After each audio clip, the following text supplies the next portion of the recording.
Պարոն Մելքումյան, ձեր մոտեցումները կբացեք շրջանառության հարկի վերաբերյալ։ Դաշնակցությունը ներկայացրել է տեսակետը պրոգրեսիվ հարկման սանդղակ եւ երկու մոտեցումների, 3.5-ի եւ 1-ի միացյալ կիրառման ասենք հնարավորություն։ Ձեր կարծիքը ինչպիսին է։ Շատ բարի։ Ուրեմն տեսեք, չէ, մենք նախագիծ իհարկե ունենք, որը որ ձեզ քաչ հայտնի է դեռևս հոկտեմբերին, մենք պահպանել ենք 12 կետերում ամրագրված տրամաբանությունը 150 միլիոնի շեմ ունենալ։ Տեսեք, բայց իրավիճակը ինչպիսին է։ Նախ ես գիտեմ իշխանությունների մոտեցումը, որ նրանք շեմի բարձրացմանը կտրուկ դեմ են։ Այսինքն 58 միլիոնի շեմը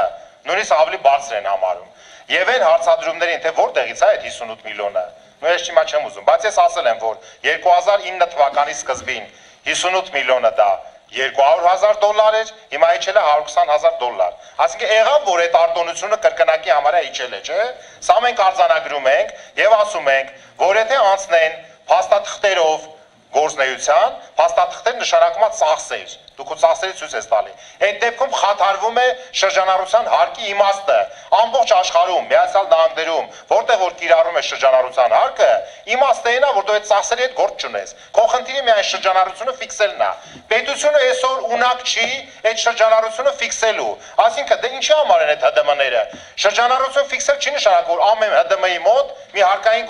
աշխատակից պետքա դնես, ընդունենք 60,000, որտեղ մոտավորապես այդքան շրջարկ վճարողներ կա։ Դրա համար կան ցիվիլ քաղաքակիրթ գործիքներ, մենք պետք է ճնշումներ չգործադրենք, մենք հավատարիմ ենք մեր մոտեցումներին, որ մենք պետք է կամավորության սկզբունքը ժամանակավոր կիրառենք եւ կյանքը պետք է ապացուցի։ Ուրեմն փաստաթղթով խնդրեմ, եթե ըստ իշխանության ներկայացուցիչների արդեն մոտ մի 60%-ը ներկայացրել են գույքագրման արդյունքը, խնդրեմ թող աշխատեն, ովքեր կամավոր ուզում են։ Չեն ուզում, թող աշխատեն ժամանակավոր 3.5-ով։ Բայց ես ասել եմ, ընդհանուր առմամբ որպես ես մասնակետ այդ ոլորտի կողմ են, որ ընդհանրապես մենք ավելացված արժեքի հարկից հրաժարվենք եւ ընդհանրապես անցնենք շրջանառության հարկի։ Այդ կոնտեքստում, եթե դաշնակցության մոտեցումը նա է, որ դիֆերենցված, ասինքն 150 միլիոնի մեջ 58 միլիոնը ընդունենք ցածր, դրանից բարձր, սա քննարկելու խնդիր է։ Պետք է միասին նստել եւ մոտեցնել այս երկու նախագծերը։ Այսինքն, ես տեսա, որ քաղաքական բոլոր ուժերը միտված են հարցը լուծելու եւ այս շրջանառության հարկը չեմ քաղաքականացնում։